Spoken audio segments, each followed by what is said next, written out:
The following program was made possible by the generosity of those who have determined to hold fast to the true Roman Catholic religion, as expounded by the Roman Catholic Church before the disasters of Vatican II and the so-called New Mass. Hello and welcome to What Catholics Believe. I'm your host, Thomas Nagley, and with me tonight is Father William Jenkins. He's from the Society of St. Pius V. He's also the pastor of Immaculate Conception Church in Norwood, Ohio. Hello, Father. How are you?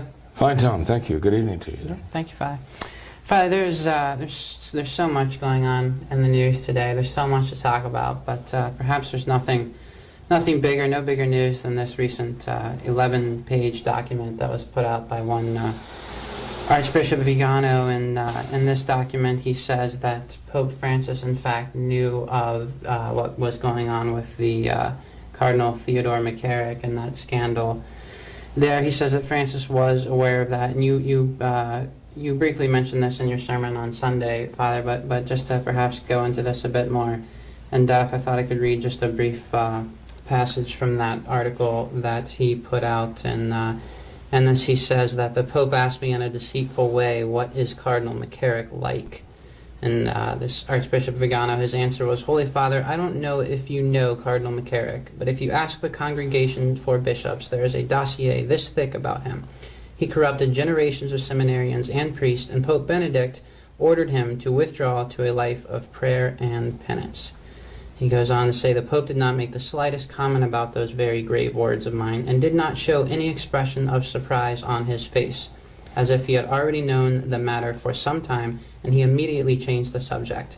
But then what was the Pope's purpose in asking me that question, what is Cardinal McCarrick like? He clearly wanted to find out if I was an ally of McCarrick or not." So, Father, what is your reaction to this whole idea of Pope Francis, in fact, being aware of everything that Cardinal McCarrick was doing? He was aware of the sanctions that Pope Benedict had imposed on him, but even in the face of all of this, rather than keeping those sanctions in place or doing anything against Cardinal McCarrick, he not only just totally ignored that, but he promoted him to be one of his closest, one of his most trusted advisors. He totally covered up this scandal. This goes all the way to the very top of the church, and this implicates Pope Francis. What is your reaction to this, Father? Well, it is not surprise. Tom, I don't know any traditional Catholic who would have really been surprised by what Archbishop Carlo Maria Vigano said in his letter, because, well, hopefully traditional Catholics understand the nature of modernism, which is at the root of this whole problem. With John the 23rd taking control of the papacy in 1958, the modernists had enough power then to bring in their modernist false faith, their anti-faith, and to begin immediately to construct a religion to go with their modernist faith. And to do that, they had to deconstruct the traditional Catholic religion, its Mass, its sacraments, its catechism, its code of canon law, its devotions, and all the rest. And it had to replace them. You notice as soon as the modernists gained power over the papacy in John the 23rd, that's immediately what they set about doing. Changing the religion entirely. Because, let's face it, a new faith requires a new religion, right?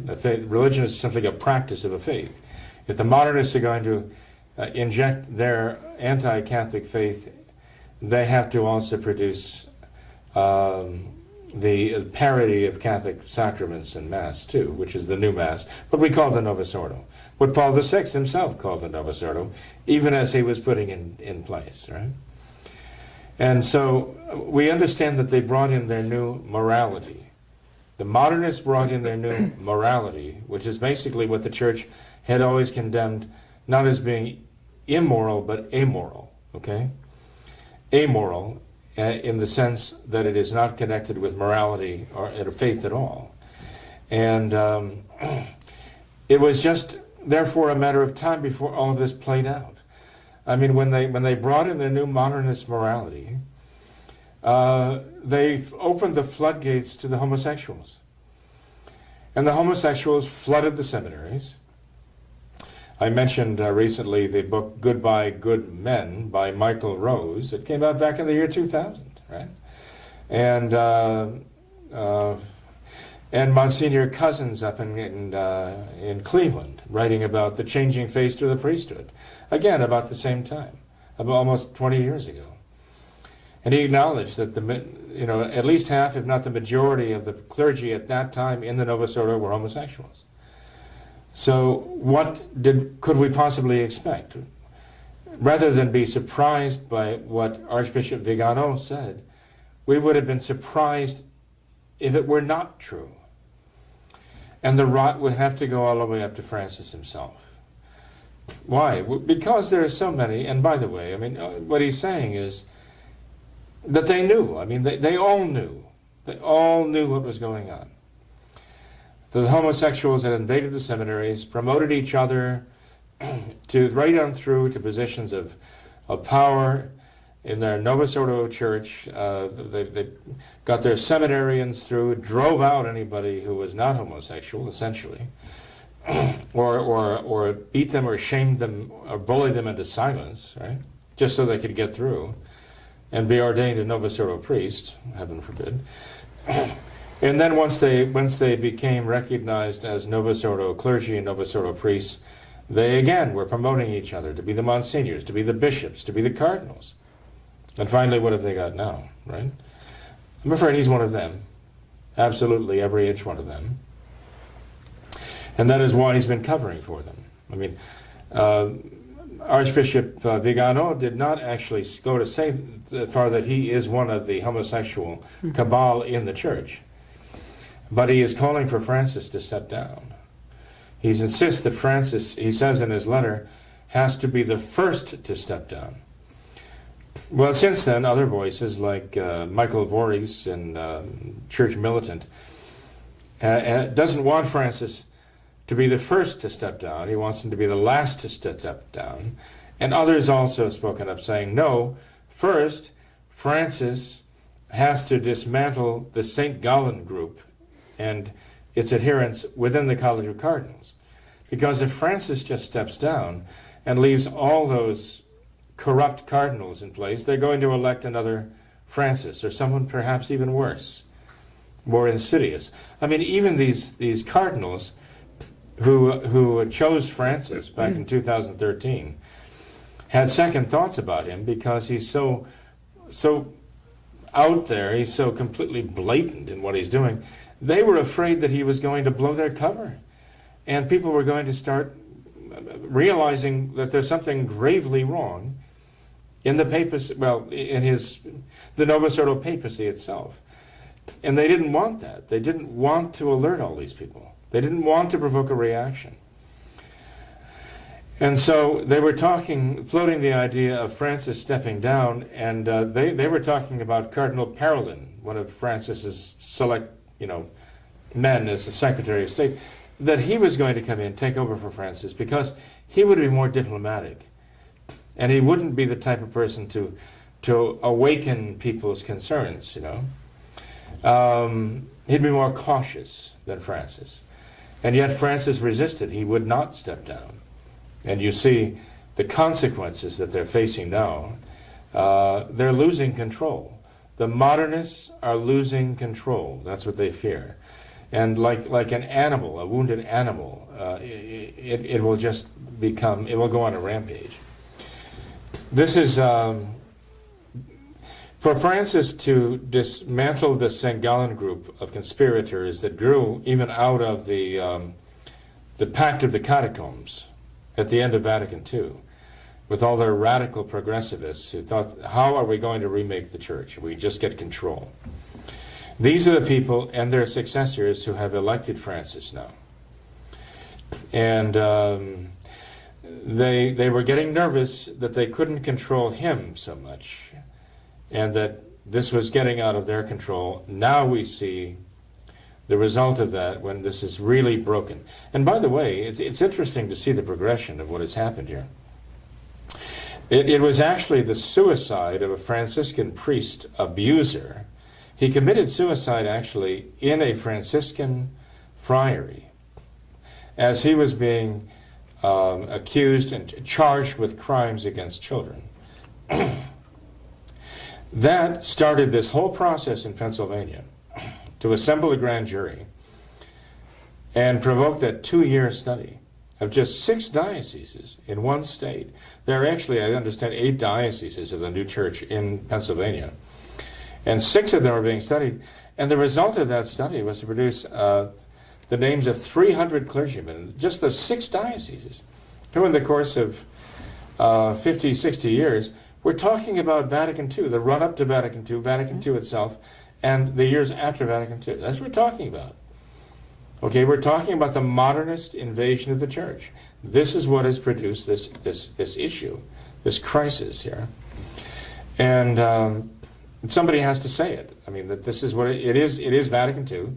It is the modernists and what they've done to the church. And they want people to believe that they are the church. But they're not, okay? They are the enemies of the church who've gotten into her, and this is what they're doing to her. The church is the first victim. The church is not villain in this. The Catholic Church is the victim.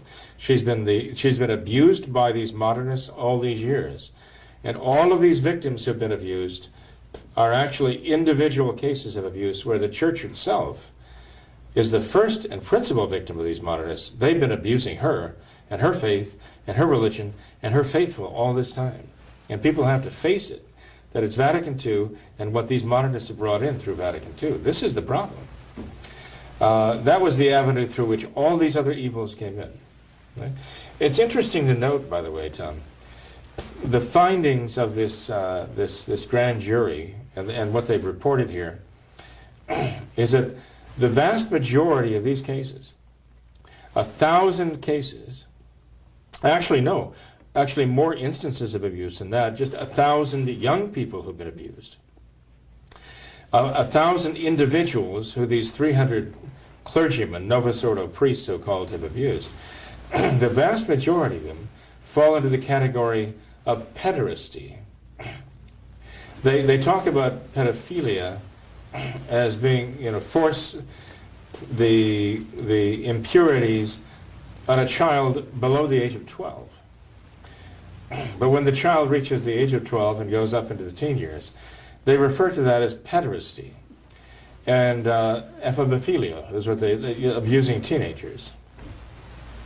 And the vast majority of the cases involve the abuse of young men, not women, not girls, young men in their high school age. So they refer to it as pederasty. Why are the homosexuals so intent on drawing the attention off of their homosexual activity and make it sound as though it is a matter of pedophilia? Because the homosexuals have actually gained some respectability in the Novus Ordo Church. And it's almost like a privileged status, as though it's a minority community. They talk about the homosexual community and so on, right? Such as it is. And so they've almost gotten some kind of privileged status in the Novus Ordo Church. And they want to protect that. And they want to blame the problem on those pedophiles. And use that to draw attention away from themselves. But only a small percentage of these instances involve the actual sexual abuse of children under the age of 12. Most of them involve young men or those who are growing into that state through their high school years or even into the early 20s as seminarians. And that's what they've been doing. They've used their seminaries basically as houses of ill repute, basically, where the vocations director is controlling who gets into those seminaries, and they've turned them into kind of brothels, I'm sorry to say.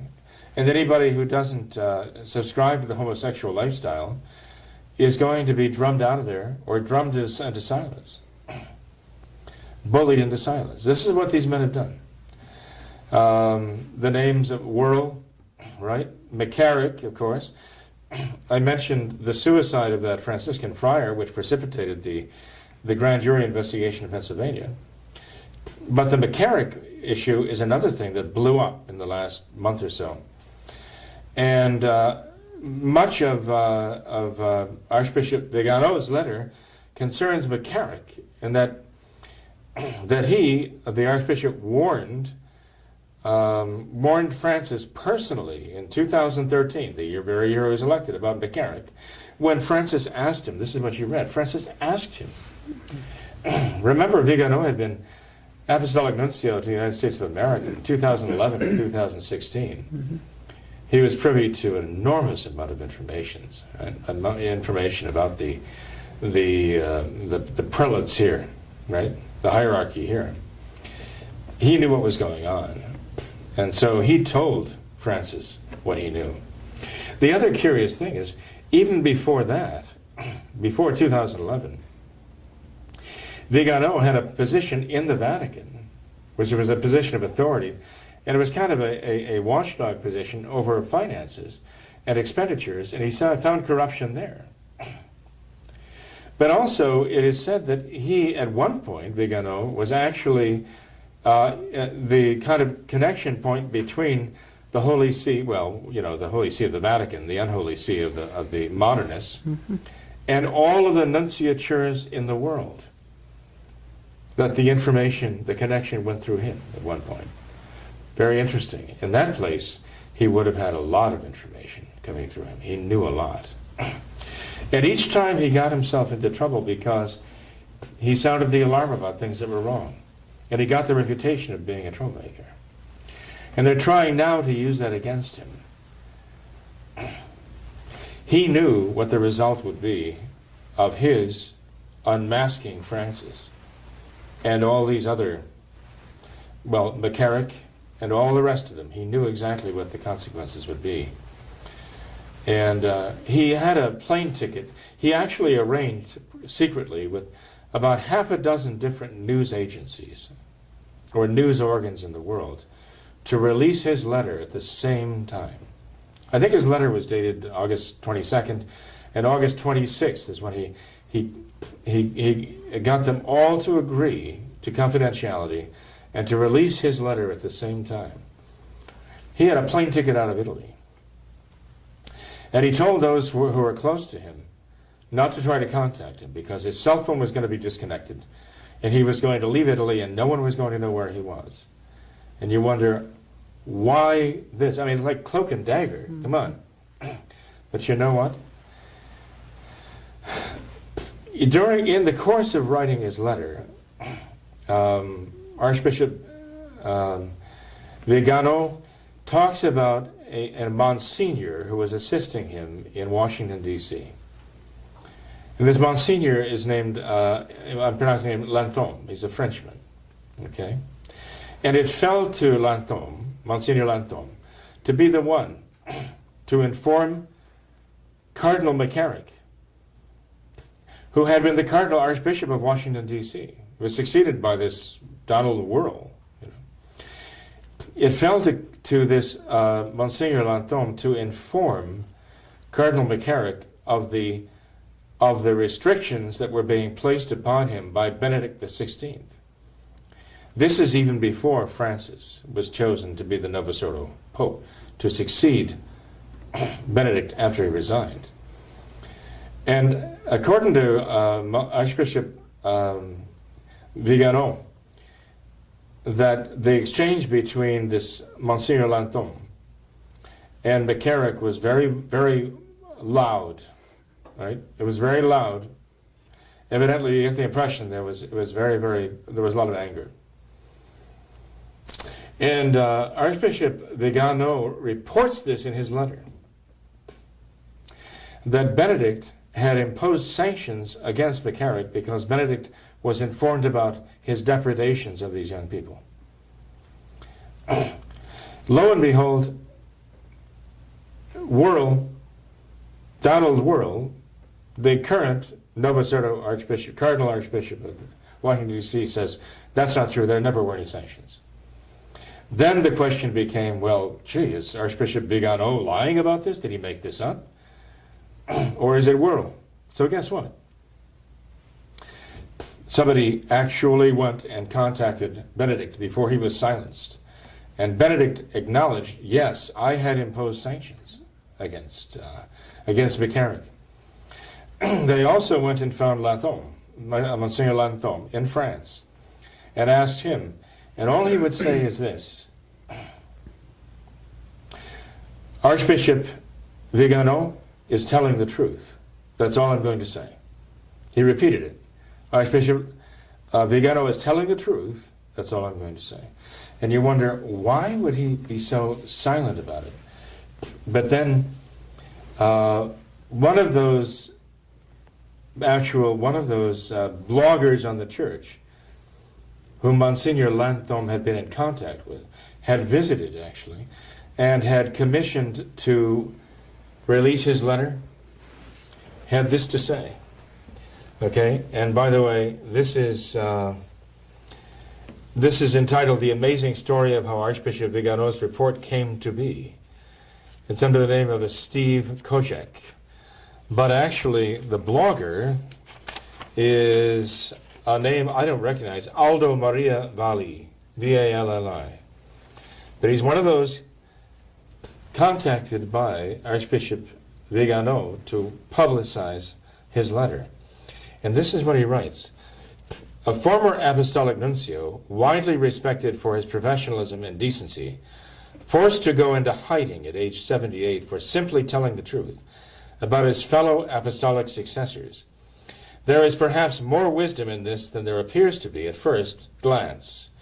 Vigano's colleague, Monsignor Jean-François Lanthôme, whose job it was to inform Cardinal McCarrick of the news that Pope Benedict XVI had levied sanctions against him because of his abuses, said earlier this week, after confirming the veracity of the Vigano report. Now, these are the words now that are being quoted of Monsignor Lanthôme. These may be the last lines I write. If I am found chopped up by a chainsaw and my body sunk in concrete, the police and the hacks will say that we have to consider the hypothesis of suicide. Exclamation point, exclamation point, exclamation point. Now this is what the Monsignor is saying, who is called upon to confirm what Vigano said, contrary to what Worrell is charging. Now since this, Worrell has just adopted silence. He will not say anymore. But Vigano was saying he's lying if he says he didn't know about all this stuff. If he didn't know about all this abuse going on, he's lying. So we shouldn't be surprised that Archbishop Vigano and this Monsignor Lanthôme, they know who they're dealing with.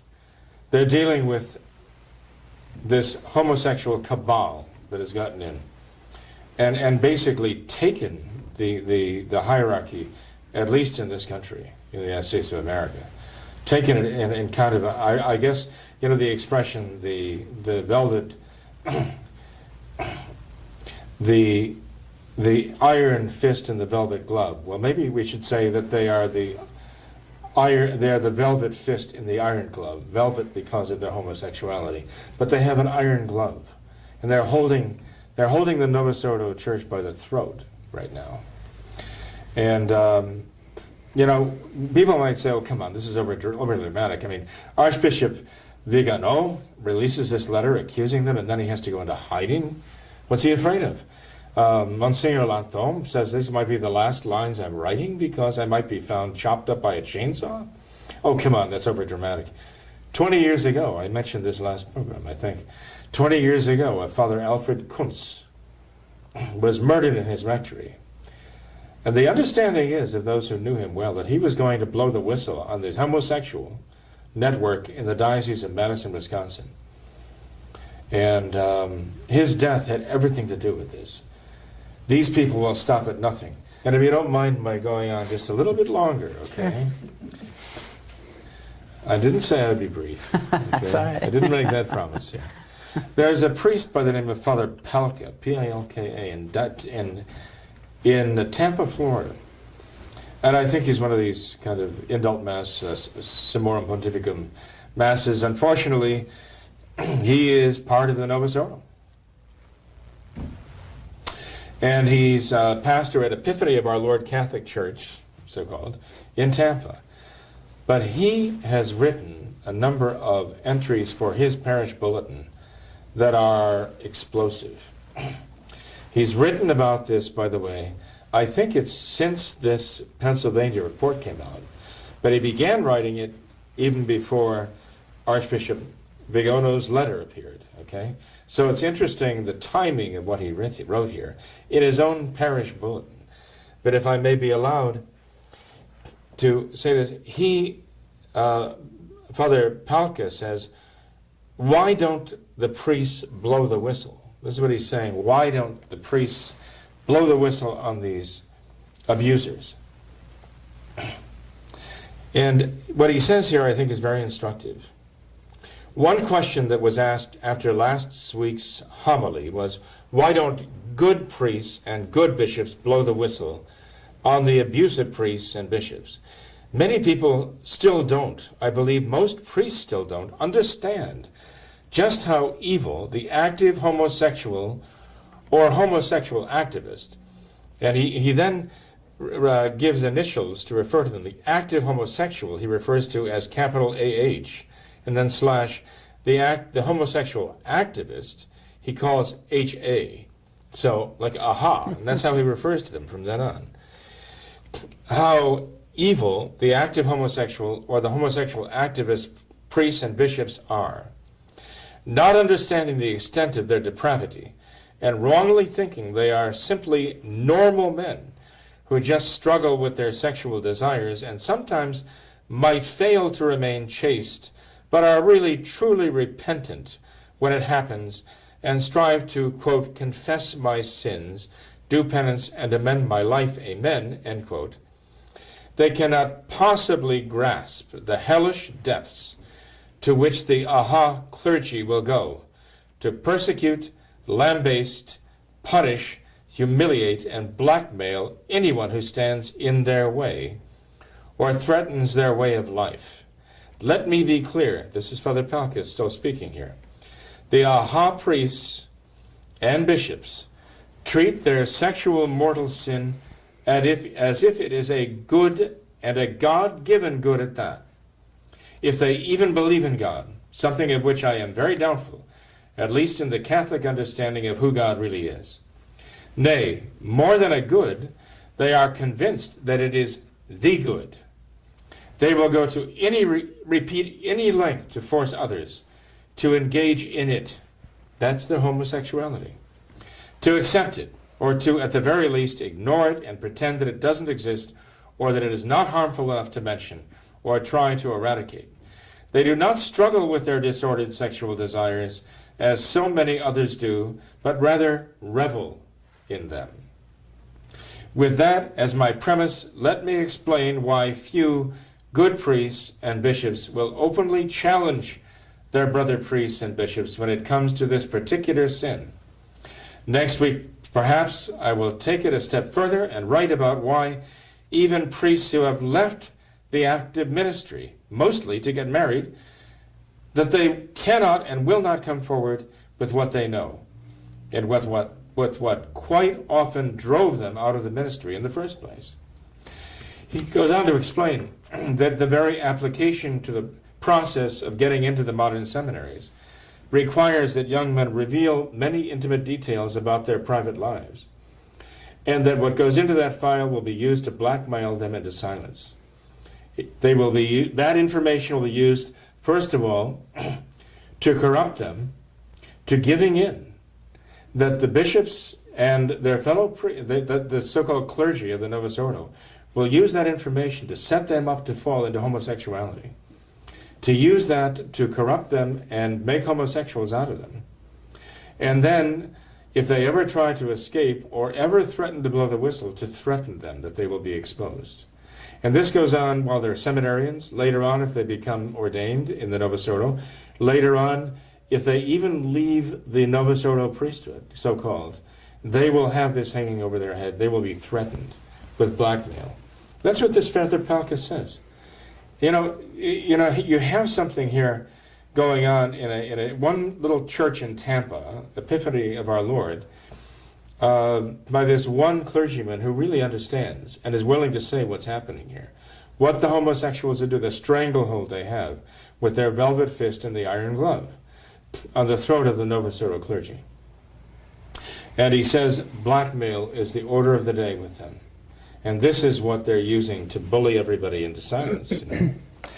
Now, knowing this, and reading what he has to say here, and knowing about the death of Father Kuntz, 20 years ago, remains totally unsolved all this time, right? The hush is on here. Silence everybody. Then is it any wonder that an Archbishop Vigano, who knows the score, is going to disappear and try to remain out of their grip, because he knows what they'll do. They'll stop at nothing. That's as Father Palka says. Is there any wonder that this Monsignor Latombe says, if this is the last thing ever write, and I'm found tomorrow chopped up with a chainsaw, don't be surprised, that they call it suicide? They know what they're dealing with. Tom, people sometimes express wonderment at what pro-abortion people will do. But I keep reminding them, they murder babies. I mean, what is there that they will not do? In order to protect their sexual lifestyle. They murder babies. They'll do anything. There's nothing that they will stop. And the same with these people. When Francis first got in, one of the first things he said back in 2013 was, we must stop this obsessing with abortion, contraception, and homosexual marriage. Those are the three things he listed here. Right? He included that homosexual marriage. There's a reason why he listed these three things. They're all about this. They're about sex without sexual activity without giving life. All of them. And he's sympathetic to all of them. He doesn't want people to obsess about these things. He wants people to let these things be. Because actually, our work with the poor is much more important than any one of these things, The murder by the hundreds of thousands, millions of babies, that's just one aspect, right? We have to focus on the poor. No wonder he's trying to draw the spotlight away from these things. Homosexual marriage being one of them. He's trying to draw, he told you right then and there, he's going to draw the spotlight away from the homosexuality. He doesn't want us obsessing about that, right? We've got to begin to let that go. After all, who am I to judge, right? That's what he wants us all thinking. So we should not be surprised by anything that Archbishop Vigano has to say about him. And it would surprise me to find out that he is not one of them, and he is not their supreme potentate. He's not their supreme pontiff overseeing all of this lechery and this depredation on the young and let's say, hopefully innocent. Because those are the ones they're looking for. They want to mark with the mark of their homosexuality. They want fresh meat, and that's what they go for. They find it in their seminaries. It's just absolutely horrible, and I just stress the fact, this is not the Catholic Church. This is the work of her most vicious enemies who've gotten into her in control through that door opened by modernism. And the only way we're going to deal with this is to shut that door against the modernists, to shove them out, and to shut that door and lock that door against them. Even as Pope Pius X said we had to do back in 1907. He warned about this. He saw it all. He told us we cannot have there's no compromise with them. Well, if anybody still has any rose-colored glasses, you better throw them away. If anybody still is entertaining this crazy idea that you can compromise, there can be a compromise or an accommodation between Catholicism and modernism, this should show him that's absolutely impossible. The one is from heaven and the other is from hell. There is no possible compromise.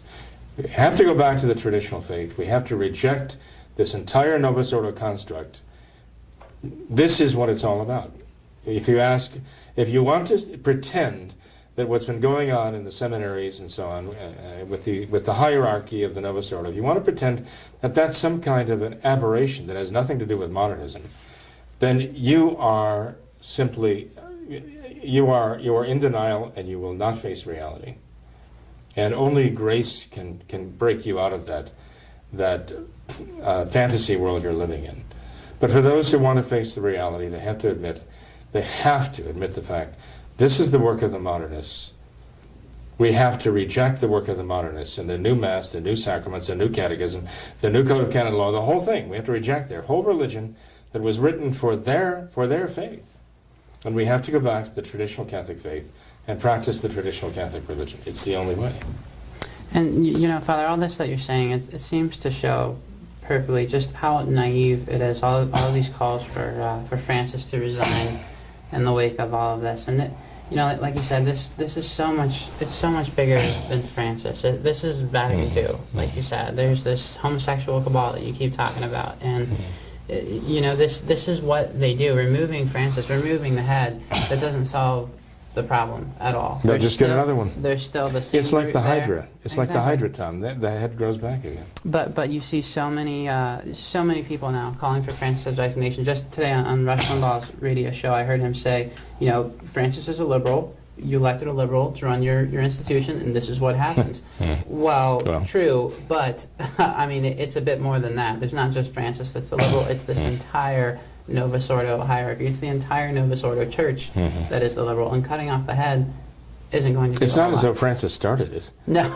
He's the result. He's the product right, of it all. Right, and Exactly. keeping that structure in place is just going to generate another one exactly like him. Yeah, I'm afraid you're right. Yeah.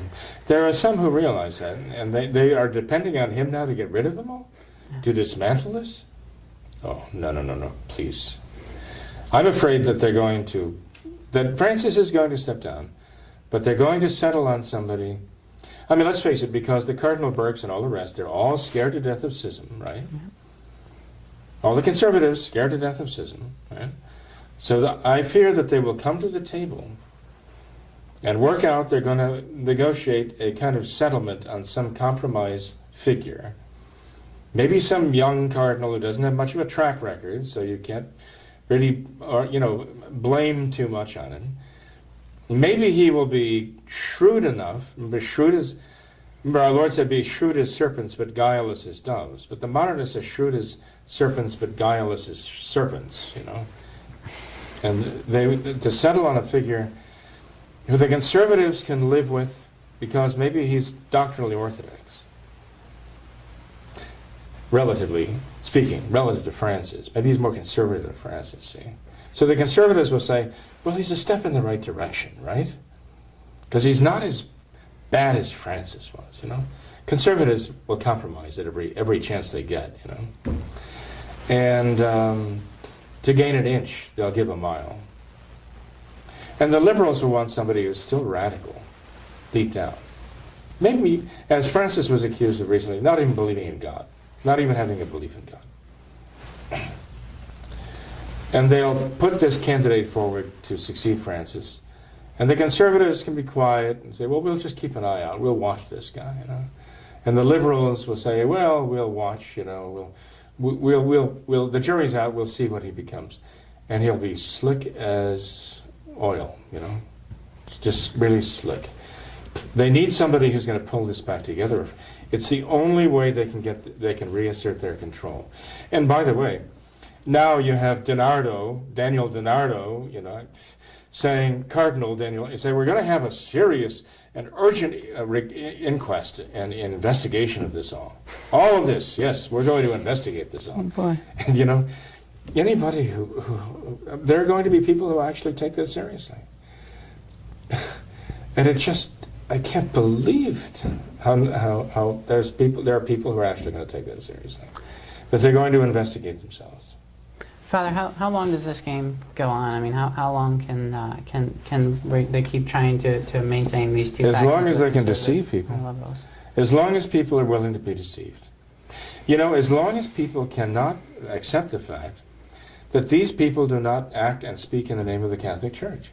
As long as people are convinced that they speak and act in the name of the Catholic Church. I mean, that's what the liberals want. The liberals want to blame the Church for what's happened. They want to say this is the work of the Catholic Church. And the conservative Novus Ordos want to say the same thing. They're insisting on saying the same thing that the radical leftists are saying, that this is the Catholic Church.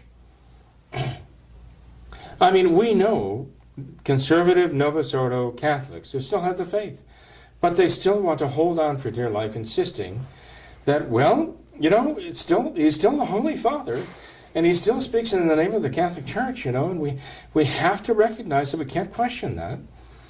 And all of these cardinals and all of these bishops and so on, I mean, they're put in place by him. I mean, Tobin out there in San Diego, you know, and Worrell in Washington, D.C., I mean, they're still in place because the Holy Father has put them there, and they still have authority, and they still speak and act in the name of the Catholic Church. We still have to respect that. They are doing the work of the leftists who are doing the work of the devil. They're all agreeing that this is the work of the Catholic Church. And this is exactly what Satan wants. He wants everybody in the world to say, this is the Catholic Church that has done these things. He wants us to see the church as something foul, something vile, something corrupt, something evil. And even according to the terms of their document of Vatican II on religious liberty, the state, the civil government can move in to control the church because of the evil things the Catholic Church has done against society, right? The only way, I mean, I'm telling you, I mean, you asked the question, it's a very good question. I think they're going to get away with it until, as long as people are still, as long as those conservative Novus Ordo Catholics are willing to buy the line that these people are acting and speaking in the name of the Catholic Church. And they're actually acting and speaking in the name of Christ. It's only when people begin to accept the fact that they're not. That they are not acting and they are not speaking in the name of Jesus Christ. They are not actually representing the Roman Catholic Church. It's only then that people would begin to understand, look, these people are intruders. They're enemies who seized control. We must reject them. And there are those who are going to say, but wait a minute, what about the papacy and the episcopacy and all the structure of the hierarchy? What happens then? Well, they have to realize that we may not be able to answer that question, but reality is what it is. And if they have a strong enough faith, they'll be able to handle that. If they have a strong enough faith, they'll be able to handle the truth and realize, look, we can't go on pretending that these people represent the church and these people represent Christ. We can't go on because we are attacking the church in saying that. We're delivering the church, we're betraying the church into the hands of our enemies by saying that. And so we don't have all the answers, it's true. There are puzzlements. We seem to be on the horns of a dilemma here, but we have to face reality. These people are not the Catholic Church. They don't represent the Catholic Church. They're not the Catholic hierarchy. They're the enemies of Christ. We have to accept that for a fact. And when people do face that, they'll realize we have to reject this Novus Ordo as the modernist construct of their own anti-faith. We have to go back to the traditional Catholic faith, entirely back, to practice the traditional Catholic religion again. Then the game will be up for them. Then they will no longer get away with doing what they're doing. You know, Father, you mentioned the document on religious liberty and how it says, you know, the state can come in and control the church because of the evil things that she's doing. Knowing that that's their goal, that's where they're coming from. Doesn't it seem that this abuse crisis and all of this going on in the church now, that this actually works towards that goal? Oh, yeah, absolutely. And you know, it's... this is to absolutely discredit in the eyes of mankind the Catholic Church. Ultimately to discredit Christ. Right, That's what they're really trying to do. That's exactly what the modernists want, and that's exactly what they're getting. You know, there's so many who say, you know, this is blowing up, it's such a scandal, they don't know what they're going to do. Francis doesn't care about this. He even said, I'm not going to say a word about this. He doesn't, this is what he wants. You know, Tom, there's another thing. You're absolutely right about that. You know, that was creepy. When Francis, on that flight back from Dublin, where he condemned, he was outraged by the clergy abuse. Oh, come on. On that flight back from Dublin to Rome, He had the press corps there. I mean, the press was all interviewing him, and he just loves these sessions, right? Because he can just pontificate, and, by the way, he can magistrate. This is magisterium, right? That Francis was actually asked about this letter that had just come out. Right? One of those journalists there asked him about this. And Francis, you're right, said, I will not say one word about this. But this was really creepy to me.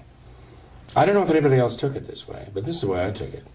Francis said to this journalist, you read the letter, you're journalists, you'll know how to understand it. It's almost like you'll know how to interpret it. It's almost like he's saying, you'll know what to do. Yeah. I may talk about it later after you get it. Right. But right now, I'm leaving it to you. And you know what they did?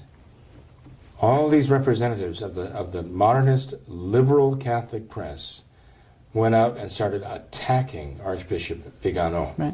Attacking him as some right-wing extremist who has a vendetta against Francis. And this is the irony of ironies, they attacked Archbishop Vigano as having a kind of mania against the LGBT program. Oh my goodness. And the fact that they were now being accepted into the church in Vigano would never allow that. And that's why he's done this. That's why he is accusing Francis. So it's like the argument becomes full circle then. That they're saying that he's against the LGBT program is why he's exposing all of this evil. And that shows that he is evil. And he has an agenda to attack Francis, so he cannot be trusted. As a matter of fact, I doubt that there are many people who recognize this, unless they read it. But as I said, Archbishop Vigano was the apostolic nuncio, like the representative of the Holy See. Well, that's what an apostolic nuncio is. But he was the representative of Benedict, right? Back in 2006, he came to this country, and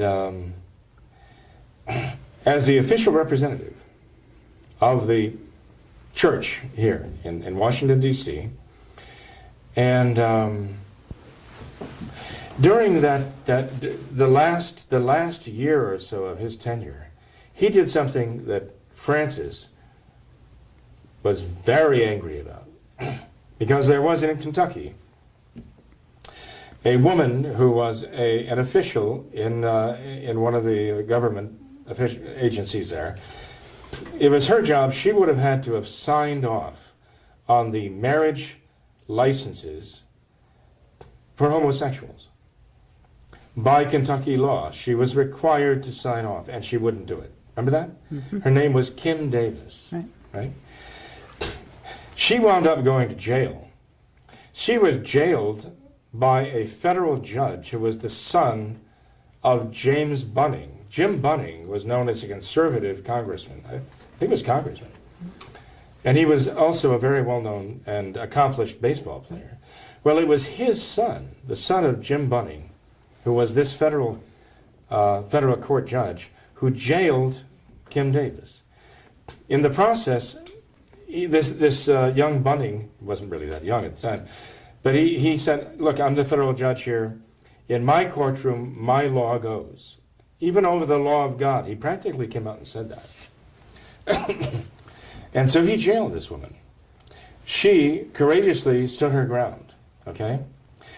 About a week later, because of all the protests that were going on around the jail in that little town where she was sent, she was released. They worked out some kind of deal that they would allow her assistant to sign the documents because, of course, her assistant was terrorized by what happened to her. He was willing to sign the documents. That wasn't going to happen to him, okay? I think he might have actually agreed with her in principle, but evidently he was willing to sign these documents. That's the pretext by which they released her from jail, okay? She still wouldn't bend. So the apostolic nuncio, a certain Archbishop Vigano, the same Carlo Maria Vigano we're talking about here, who released this letter, he arranged a meeting. Not to have Francis meet her, because Francis was in this country at the time. Francis came to America, within the realm of all this happening, within the time frame. And so Vigano arranged for Kim Davis to meet Francis. Now, Francis had another meeting scheduled that same day. And that same day, he was to meet very publicly with a couple of homosexuals who were getting married or had been married already. Francis was going to meet with them. That was his actual scheduled meeting as a real photo op for him. And lo and behold, who does the Apostolic Nuncio bring out? He brings out Kim Davis, who will not sign the homosexual marriage documents. Francis was absolutely livid that his Apostolic Nuncio would do that. And later on, after this happened, Francis was denying that he met with Kim Davis. And then the truth came out that no, he did meet Kim Davis, but it wasn't arranged by Francis, it was arranged by Archbishop Vigano. Francis' only real meeting that he would admit to, the only meeting he wanted was with the homosexuals. What does that tell you? What should everyone have learned from that experience? This is the same Vigano now, who was writing that this happened. By the way, Vigano was sacked shortly after that, under the pretext of having reached, 75 years of age. But Worrell reached 75 years, sent in his letter of resignation, and Francis didn't accept that. No, Worrell's still there in Washington, D.C., still carrying on, still doing what he's been doing all this time, right? With a seminary of rancid with homosexual abuse, right? It's interesting to see Vigano here because wherever they put him, he's been like a thorn in their side. He even tried to explain in his letter why he didn't speak up until now. I mean, I find it hard to imagine that really could suffice in his mind and his conscience as a good reason to have kept this under wraps all this time. But, you read his letter and he explains why it's taken him this long to speak out. But he says explicitly because the corruption has reached the very top. Mm-hmm. That is why his letter is being referred to as an atomic bomb going off in their church there. Well, I'm praying for him. I want him to come back to practice the true faith. He's been going along with this modernism all this time. I hope he sees the connection between the homosexual cabal that has his hierarchy in this stranglehold and modernism. And the modernism of John Paul II, the modernism of Paul VI before him, who is, Father Luigi Villa, he wrote about Paul VI, and there is a lot of evidence questioning Paul VI's own orientation and the ones he brought in. Mm-hmm. Somebody had to bring all these people in. Paul VI is the one who brought in the new Mass, all the new sacraments, pontificated, closed Vatican II, said he was sounding the trumpets of the apocalypse, right? Remember that? And there is plenty of evidence to show that that he's the one who brought these homosexuals into the church, because he was one of them too. Mm-hmm. So we're dealing with an evil that has been going on for a long time. I hope these people who still have the faith and have some courage will come to realize the absolute, that it is the modernists who have given birth to this crisis. This is their offspring, and then that they will reject the modernists and all their works and all their pomps and go right back to the traditional faith again. This is what I'm praying for. Father, let's end with this.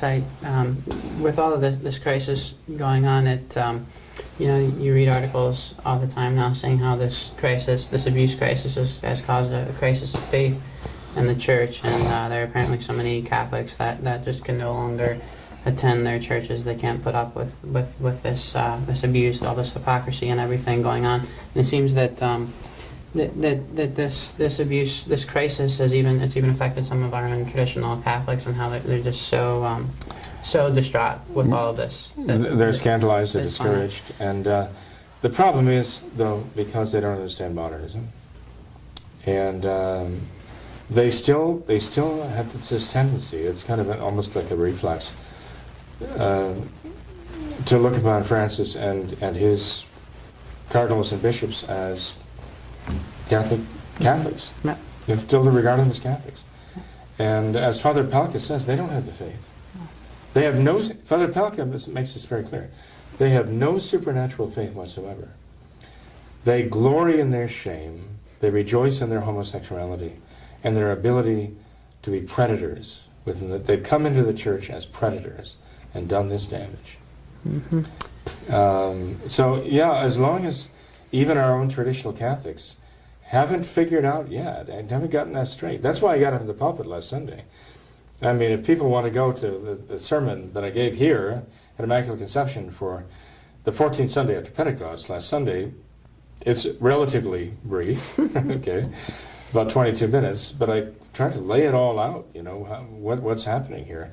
But the point I'm making is, this is not the Catholic Church. Please do not believe for a second this is the Catholic Church. Mm-hmm. No matter how they try to hammer that point on.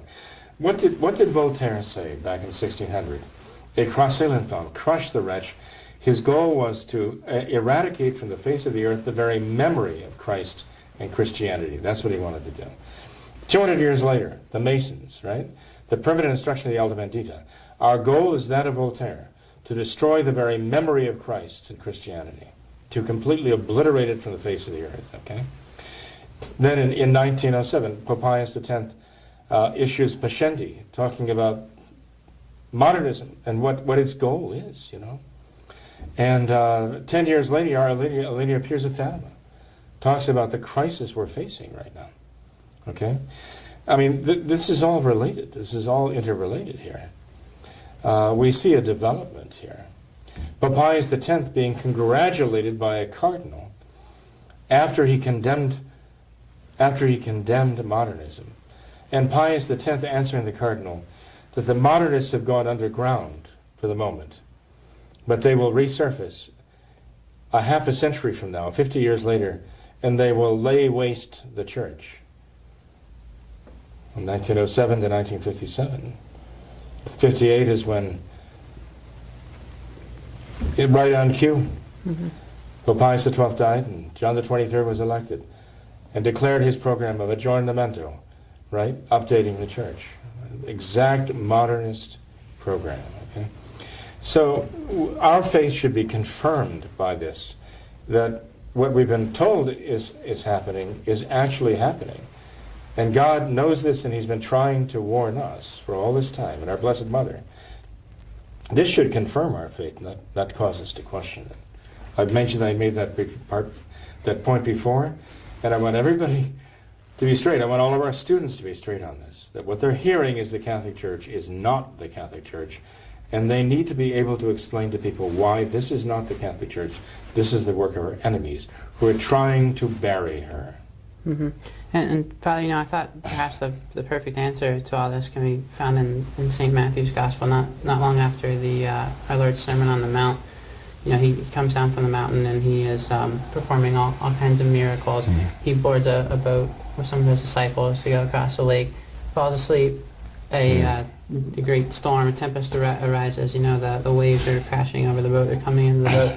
The disciples on the boat, they wake our Lord, who is sleeping, and they say, Lord, they have save a hard us. time with him. They say, violently wake him. They say, Lord, save us, lest we perish. And our Lord, he rebukes them for this. He says, why are you afraid? Why are you fearful, you of little faith? And it seems we could all use a dose of that today. You know, we have the vessel, the boat there that our Lord is on, if I understand correctly, represents the church. You know, we are aboard this vessel. We are part of the church. We have Christ on our side. He is in the boat with us. He's here with us. There's no need to fear anything. As long as we hold to the two founts of revelation, sacred scripture and sacred tradition, that is where Christ is. Right. That is where the Holy Ghost is. Yep. You know, and he's in that boat. It's easy to understand why the apostles would kind of hold back from trying to awaken him. Because, I mean, the waves are washing over the boat, the wind is howling, and the boat is crashing. You'd think, they must have wondering, how can he sleep through this? But this is the sleep of innocence, you know. So they go and awaken him. Say, Lord, save us, we perish. For his sake, for their sake, he rose up. For their sake, and he commanded the winds and the waves, and there came a great calm. Remember that, right? And you're right, Tom. We have to have that faith. I mean, like the apostles, we may not understand how or why this is all happening, but we have to face the reality of what's happening. What is this storm here, okay? And we have to recognize the crashing of the waves. We have to recognize the howling of the wind. It's the howling of the modernists, the howling of the homosexuals now, that they've been uncovered. It's almost like an animal in its death throes, just goes wild. It goes berserk. It will snap and crush anything in its path. And this is what this evil is here. So we have to be prepared and fasten the seatbelts for what's ahead here. But hopefully those seatbelts will not be in the Novus Ordo pews, but will be in the traditional Catholic pews, because that's the only way anybody's going to come through this, with his faith, with his soul intact, right? So again, it sounds like a broken record here, but reject modernism, its works, its pomps. It is the work of Satan, right? And anybody who doesn't see that now, I don't know what hope there is, except for some great grace is going to get through to them. But we can actually tie it all together. We can see it all developing. Perhaps we should do a program about from its very origins and take it all the way through from the beginning to the present day, and let people see how this see the connection of how all this came to be. Well, we won't do that right now. I promise you. Okay. That might be a future program. Sounds good. Thanks for being here tonight, Father. You're welcome, Tom. Thank you. God bless you. Yeah. Thanks to all of our viewers as well for watching this episode of What Catholics Believe. Until next time, we ask that you all remember the words of Our Lady of Fatima, to consecrate yourselves and your families to the Immaculate Heart of Mary, and to pray and do penance. Thank you, and God bless you.